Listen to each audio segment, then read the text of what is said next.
গায়রত কাকে বলে জানে? নিজের স্ত্রীর শরীর দেখা তো দূরের কথা, নিজের স্ত্রীর চেহারা দেখা তো দূরের কথা, আপনার স্ত্রীকে পরপুরুষ দেখা তো দূরের কথা, আপনার স্ত্রীর নাম যেন কেউ না শুনে, এটাকে গায়রত বলে। আল্লাহ নবী সাহাবীদের একজন সাহাবীর স্ত্রীর নাম আর একজন সাহাবী জানতো না।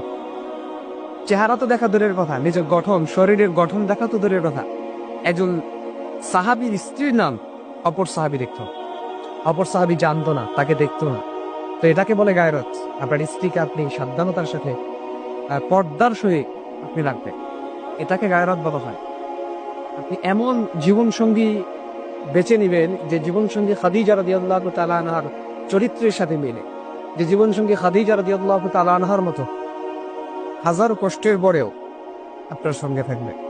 তার চেহারা থাকুক বা না থাকুক, বয়স কত হয় হোক, তার ধন সম্পদ থাকুক বা না থাকুক, এমন জীবন সঙ্গী আপনাকে নিতে হবে যে জীবন সঙ্গীকে জীবনে কোনো পরপুরুষ তাকে চোখ দিয়ে রেখে নেই, তার নামটা পর্যন্ত শুনেনি, এটাকে গায়রত।